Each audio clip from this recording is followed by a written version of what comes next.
Je suis ravie d'être avec vous cet après-midi. On continue avec le prochain intervenant qui est Frédéric Jousset. Vous devez sans doute le connaître si je vous dis Webhelp, mais on ne va pas parler de Webhelp aujourd'hui. On l'accueille. Frédéric Jousset.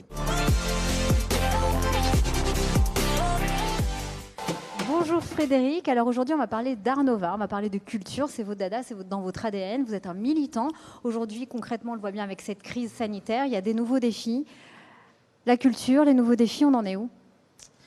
Bonjour Cyril, bonjour à tous. Effectivement, la culture traverse un moment difficile et doit faire face à un challenge qui est celui de la demande.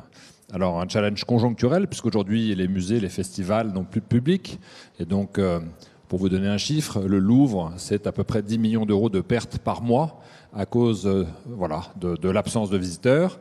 Et puis un challenge... Pardon ? C'est-à-dire depuis le mois de mars. Depuis le mois de mars, oui, c'est à peu près 90 millions d'euros en tout, juste pour un seul musée. Versailles, c'est pareil. Et malheureusement, la plupart des musées en Europe. Le challenge à long terme, toujours celui de la demande, c'est celui de la concentration de la demande. Il y a 60 ans, André Malraux avait pour rêve de rendre accessible au plus grand nombre les œuvres capitales de l'humanité.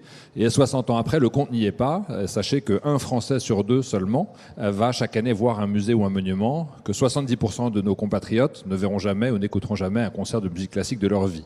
Alors voilà, le combat que je veux mener, c'est aider les institutions culturelles à aller chercher ces nouveaux publics. Et pour aller chercher ces nouveaux publics, on est obligé de se réinventer aussi. Donc aujourd'hui, ils sont obligés d'innover, on va dire, aujourd'hui pour accueillir ou peut-être faire des immersions 3D.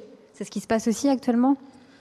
Alors les musées, effectivement, puis le spectacle vivant a développé à marche forcée, comme toutes les entreprises d'ailleurs, un programme digital pour garder le lien, un lien numérique qui est un lien pas aussi riche effectivement que le contact physique avec une œuvre, mais qui quand même permet une éducation artistique et culturelle.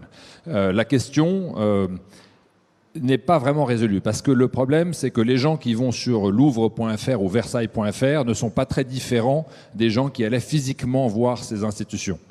Et donc, le numérique est une très bonne façon de continuer la relation, mais pas une très bonne façon de créer une relation avec des gens qui sont plus éloignés de ces institutions. Alors vous, concrètement, qu'est-ce qui vous a donné envie de vous investir dans le monde culturel ? Quel était votre déclic ? Alors, l'Eureka, comme toujours, part d'une expérience personnelle.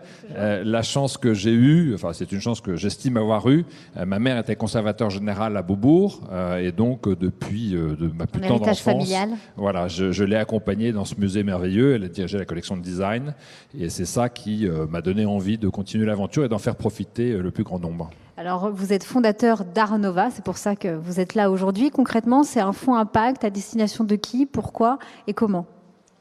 Alors Art Nova, effectivement, c'est un fonds de 100 millions d'euros au capital permanent, et c'est un fonds impact, c'est-à-dire que c'est un fonds qui va investir dans le secteur des industries culturelles et créatives, choisir des projets dont, directement ou indirectement, ils permettent de faciliter l'accès à la culture pour tous.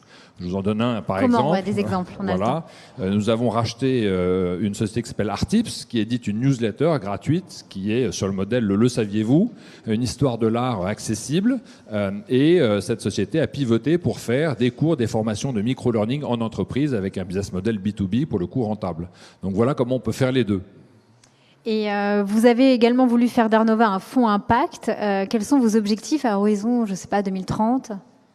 Alors l'impact, on le mesure de deux façons. La première, c'est en baquant des entrepreneurs dans le secteur culturel qui nous aident. Quels sont les profils des personnes qui peuvent postuler, être bénéficiaires de ce fonds impact ? Avoir un projet, soit un projet, donc des slides, soit une entreprise qui existe. Donc la force de Art Nova, c'est à la différence des fonds, on peut suivre tout le cycle d'investissement. On peut faire du seed, du venture, de la reprise d'entreprise, même du redressement.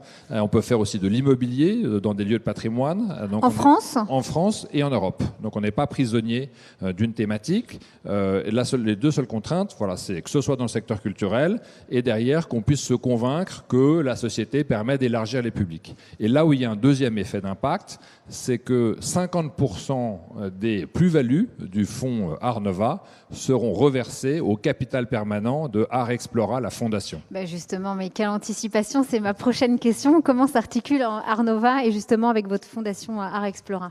Voilà, donc Il y a de l'art partout en fait chez vous. il y a effectivement, il y a une muraille de Chine, c'est deux activités très différentes. L'une est pour perdre de l'argent, entre guillemets, donc pour investir pro bono dans la culture et aider les musées et les institutions culturelles à trouver de nouveaux publics. Et l'une est pour gagner de l'argent, mais ce faisant, 50% des gains doivent financer le capital permanent de l'autre. Et la culture dans la vie de l'entrepreneur, du businessman, Frédéric Jousset, ça ressemble à quoi ? C'est une passion, donc comme toutes les passions, elles sont dévorantes. Donc il se passe c'est pas tous les week-ends, c'est chaque semaine. Il se passe pas une semaine, je pense, sans que j'aille visiter une galerie, voir un film, une pièce de théâtre. La culture, c'est avec un grand C, c'est très varié. Et du coup, je profite, entre guillemets, d'habiter entre Paris et Londres, qui sont deux villes qui ont une offre extrêmement riche, pour effectivement fréquenter les lieux de culture très, très fréquemment. Et quel est votre message ? Parce qu'on sait que le 15 décembre, ça va être la rouverture des théâtres, des cinémas. Qu'est-ce qui va se passer ? Est-ce que vous avez des anecdotes à nous dire ? On doit aller justement soutenir notre propre culture, on doit foncer au musée. Quelles sont vos recommandations ? Je pense qu'on mesure la valeur des choses quand on n'y a plus accès, que ce soit une relation humaine ou que ce soit une offre, tout simplement.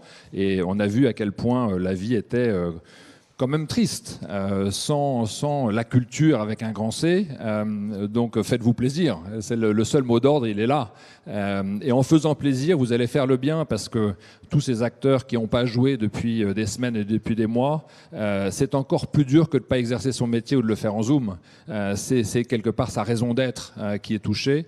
Donc vous faites du bien à vous-même et aux autres en allant dans ces lieux de culture. Si vous me lancez sur la raison d'être, il ne faut surtout pas me lancer là-dessus. Quelle est la vôtre, Frédéric Jousset ? Ma raison d'être, c'est essayer d'avoir une vie comme à chacun, qui me donne des satisfactions. Et j'arrive à ce moment assez intéressant de mon existence, j'ai 50 ans, où, ayant eu un parcours professionnel, j'ai eu la chance de créer une entreprise qui est passée de 2 à 65 000 personnes. J'ai maintenant les moyens de pouvoir rentrer dans cette logique de give back, d'impact. Ça tombe bien, c'est le Giving Tuesday. Voilà. Et ben voilà, donc Thanksgiving, c'était la semaine dernière. Et je suis dans cette optique-là. Et je pense qu'il faut trouver une cause qui résonne avec votre parcours. Moi, effectivement, comme je vous disais, c'est la culture, donc je suis ravi de m'investir dans la culture. Et le mot de la fin, regardons la caméra, aux entrepreneurs notamment qui nous écoutent, qui nous regardent surtout. Qu'est-ce que vous avez envie de leur dire pour rejoindre Art Nova ? Alors, si vous avez un projet dans le secteur culturel, je pense que vous avez besoin d'un fonds qui vous amène de l'argent, mais ça, de l'argent, vous en trouvez, si votre projet est bon, assez facilement maintenant. Heureusement, il y a beaucoup de véhicules, mais aussi du capital qui soit patient, qui est le temps, et c'est la force d'Art Nova, c'est qu'on n'est pas dans un cycle classique de 3 à 5 ans, et qu'on vient de l'ADN culture, et donc on comprend très bien les contraintes particulières de ce milieu-là. Eh bien, merci beaucoup Frédéric Jousset d'être venu avec nous. Et puis, je vous souhaite une très belle journée et à bientôt.